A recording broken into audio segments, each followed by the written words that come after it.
बिस्मिल्लाहिर्रहमानिर्रहीम। अस्सलामुअलैकुम दोस्तों। डॉक्टर जाकिर नाइक से फेसबुक लाइव सेशन में एक आदमी ने इंतहाई दिलचस्प और अहम सवाल किया था।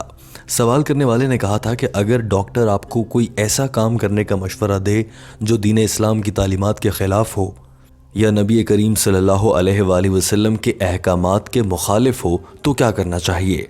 सवाल करने वाले ने कहा था कि मेरी बीवी हामला है और उसे डॉक्टर ने कहा है कि वो बाएं जानिब करवट लेकर सोया करे, लेकिन दीन इस्लाम ये हुक्म देता है कि हमें दाएं जानिब करवट लेकर सोना चाहिए। तो क्या मेरी बीवी डॉक्टर का हुक्म माने और बाएं जानिब करवट ले ले, या फिर इस्लाम का हुक्म मानते हुए डॉक्टर की बात की परवाह किए बगैर दाएं जानिब करवट लेकर सोए। I asked this question because my wife, she's pregnant, has been advised by the gynecologist to lay down by directing towards her left side, in order for the baby to have blood circulation. But I heard doctor Zakir Naik ने कहा कि दीन इस्लाम की रोशनी में इस पर बहुत वाज़ेह अहकामात हैं और ये बहुत अच्छा सवाल किया गया है और इस पूरे मामले को 5 कैटेगरीज में तकसीम करके समझाया जा सकता है। यानी कि पहला अमल फ़र्ज है, दूसरा मुस्तहब है, तीसरा अमल मुबाह है, चौथा अमल मकरूह है और पांचवा अमल हराम है। basically in Islam there are 5 categories of things. One is which is fard, which is compulsory. One which is mustahab, as we say, as sunnah, which is recommended. The third is mubah, that is permissible, optional. And the fourth, it is mustahab. The fourth is makruh, that is discouraged. And the fifth is haram, which is prohibited. Doctor Zakir Naik ने कहा कि अगर कोई शख्स तमाम फ़र्ज़ को पूरा करता है तो उसको पॉजिटिव पॉइंट मिल जाते हैं, अगर कोई उन फ़र्ज़ को पूरा नहीं करता तो उसको नेगेटिव पॉइंट मिलते हैं। यहाँ पॉजिटिव और नेगेटिव पॉइंट से मुराद नेक अमल और बुरा अमल है। दूसरी चीज़ मुस्तहब या सुन्नत है, अगर आप इस पर अमल करें तो आपको पॉजिटिव पॉइंट मिलेंगे और अगर आप अमल नहीं करते तो आपको नेगेटिव पॉइंट नहीं मिलेंगे और ना ही पॉजिटिव पॉइंट। तीसरी चीज़ मुबाह है, जो कि यानी कि उसको परमिसिबल कहा गया है, जिसका मतलब है कि उसकी इजाज़त है। अगर आप करना चाहें तो कर लें, नहीं करना चाहते तो ना करें। अगर आप करेंगे तो कोई ख़ास सवाब नहीं है और अगर आप नहीं करेंगे तो कोई ख़ास गुनाह भी नहीं है। चौथा अमल मकरूह आमाल हैं, अगर कोई इंसान मकरूह काम नहीं करता तो उसको पॉजिटिव पॉइंट मिलेंगे और अगर कोई आदमी मकरूह अमल करता है तो उसकी कोई सज़ा नहीं है, मगर इसे इंतहाई नापसंदीदा कहा गया है। और पांचवा अमल हराम काम है, अगर आप वो करेंगे तो आपको नेगेटिव पॉइंट मिलेंगे, बहुत ज़्यादा गुनाह मिलेगा और अगर आप वो नहीं करेंगे तो अल्लाह आपको इसका अजर देगा। डॉक्टर जाकिर नाइक ने कहा कि इन 5 चीज़ों को डॉक्टर की हिदायत की रोशनी में देख लेते हैं। अगर कभी डॉक्टर आपको कोई ऐसा काम करने को कहे जो दीन इस्लाम के मुताबिक पहली कैटेगरी यानी कि फ़र्ज शुमार होता है तो ऐसा खुशी से कर लेना चाहिए। Either do you have to fast, the doctor tells you or not. So doctor tells you something which is fard. Whether doctor tells you or not, you have to do it. और अगर कभी doctor ऐसी हिदायत दे जो दीन इस्लाम की रोशनी में मुस्तहब या फिर सुन्नत हो तो फिर भी उन्हें कर लीजिए, क्योंकि मिसाल के तौर पर डॉक्टर कभी कहे कि आप पानी बैठकर 3 सांसों में पिएं, आपकी सेहत के लिए अच्छा है, यही सुन्नत भी कहती है, लिहाजा ऐसा कर लेना चाहिए। अगर कभी डॉक्टर की हिदायत ऐसी हों जिसमें मुबाह वाला अमल करना पड़ रहा हो, इसमें भी कोई बुराई नहीं है, क्योंकि मुबाह वो काम होते हैं जो इंसान कर ले तो कोई बात नहीं और अगर ना भी करे तो भी कोई बात नहीं। डॉक्टर जाकिर नाइक ने कहा कि असल मसला आता है आखिरी 2 कैटेगरीज में, जो कि मकरूह और हराम है। अगर कभी डॉक्टर मकरूह काम करने को कहे तो क्या करना है, डॉक्टर हराम काम करने को कहे तो क्या करना है।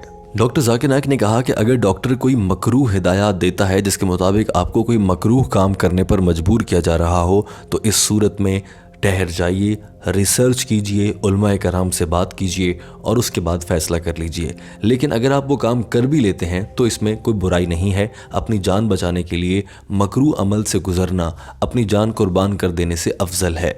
लेकिन डॉक्टर की हिदायत में कोई भी मकरूह कदम उठाना है या नहीं, ये फ़ैसला आप अकेले नहीं, उलमाए कराम से मशवरा करने के बाद करेंगे।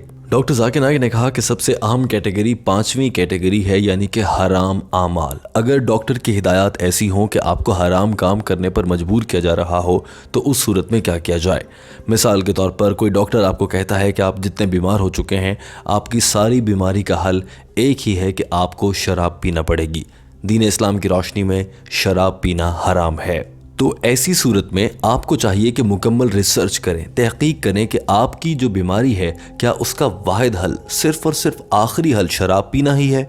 अगर ऐसा ही है तो आप शराब पी सकते हैं, क्योंकि कुरान पाक में मुतादिद जगहों पर ऐसा आया है, अल्लाह ताला ने इसकी इजाज़त दी है।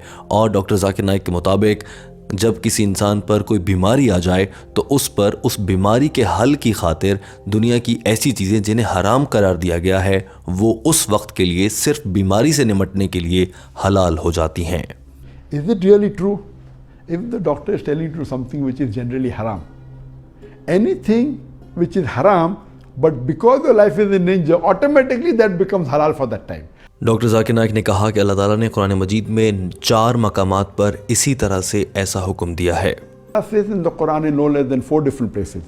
In Surah Baqarah chapter 2 verse number 173, in Surah Ma'idah chapter 5 verse number 3, in Surah Nahl chapter 16 verse 115, and Surah Anam chapter number 6 verse number 145, that if unwillingly you disobey Allah subhanahu wa ta'ala, then Allah is Rahman और रहीम। Doctor Zakir Naik ने कहा कि इसकी मिसाल ऐसे है कि अगर आप एक किसी कश्ती पर सफ़र कर रहे हैं और कई दिनों के लिए आपको समंदर में ही रहना है और खाने पीने को सब कुछ ख़त्म हो गया है और खाने के लिए सिर्फ और सिर्फ सूअर का गोश्त ही दस्तयाब है, तो उस सूरत हाल में सिर्फ उस वक्त के लिए जब तक आप समंदर में हैं तो सूअर का गोश्त खाना हराम नहीं होगा और ये आपके लिए हलाल बन जाएगा। मगर जो ही आप समंदर से खुश्की पर आएंगे तो आप फिर से सूअर का गोश्त नहीं खा सकते, भले आपको उसका जायका ही पसंद क्यों ना गया हो। डॉक्टर जाकिर नाइक ने कहा कि कभी भी किसी ऐसी सूरत में होने के बावजूद मुतबादिल तलाश करना बहुत ज़रूरी है। मिसाल के तौर पर अगर किसी को ठंड लग जाती है और उसे डॉक्टर कहता है कि तुम थोड़ी शराब पी लो तो तुम्हारी ठंड ख़त्म हो जाएगी, तो उससे बेहतर है कि आप शराब को नज़रअंदाज करें और उससे बचते हुए शहद पी लें। शहद उससे ज़्यादा गर्म है, लिहाजा बेहतर मुतबादिल तलाश करना बहुत ज़रूरी है। Have honey, honey will keep you more warm. So if there is an alternative for the thing requested by the doctor, do the alternative. Doctor Zakir Naik ने वाज़ेह किया कि अगर किसी इंसान को अपनी जान बचाने के लिए हराम चीज़ खाना या पीना पड़े या ऐसे किसी अमल से गुजरना पड़े तो कुरान पाक के अहकामात की रोशनी में इसकी इजाज़त दी गई है। डॉक्टर जाकिर नाइक ने कहा कि अब आ जाते हैं सवाल की जानिब, जिसमें यह पूछा गया है कि क्या हामला औरत बाएं जानिब करवट लेकर सो सकती है या नहीं। डॉक्टर जाकिर नाइक ने कहा कि ये सुन्नत है कि दाएं जानिब करवट लेकर सोया जाए, मगर अगर कोई औरत हामला है और उसे डॉक्टर ने बताया है तो वो बाएं जानिब भी करवट लेकर सो सकती है, इसमें कोई बुराई नहीं है, ना ही ऐसा करने में कोई गुनाह है। डॉक्टर जाकिर नाइक ने सवाल करने वाले से मुखातिब होते हुए कहा, लिहाजा आपकी अहलिया जब तक हामला हैं वो बाएं जानिब करवट लेकर डॉक्टर की एडवाइस के मुताबिक सो सकती हैं और ऐसा करने में कोई गुनाह नहीं है। और यूं डॉक्टर जाकिर नाइक ने एक पूछे गए सादे से सवाल का इंतहाई गहराई और तफसील के साथ खूबसूरत जवाब दिया। दोस्तों, टीम हम कदम इस वीडियो के आखिर में आपसे एक सवाल करना चाहती है।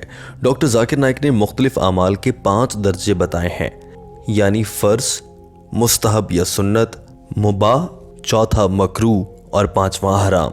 दोस्तों, इनमें से आप ख़ुद को किस दर्जे पर रखते हैं? आपकी रोज़मर्रा ज़िंदगी में ज़्यादातर आमाल कौन से होते हैं? क्या आप तमाम फ़राइज़ पूरा करते हैं या आप सिर्फ सुन्नत पूरी करते हैं, या फिर आप मुबाह या फिर खुदा न खास्ता आप कुछ मकरूह और हराम काम भी कर रहे हैं? अपनी राय का इज़हार ज़रूर कीजिए, और अगर आप मकरूह या हराम काम कर रहे हैं तो दिल ही दिल में इस बात का इरादा भी कीजिए कि आप आइंदा वो आदत या काम तर्क कर देंगे। दोस्तों, वीडियो देखने का बहुत शुक्रिया। याद रखिए कि टीम हम कदम आपके लिए डॉक्टर जाकिर नाइक की जानिब से अंग्रेज़ी ज़बान में की गई गुफ्तगू का उर्दू तर्जुमा लाती है। हमारे चैनल हम कदम को सब्सक्राइब कर लीजिए।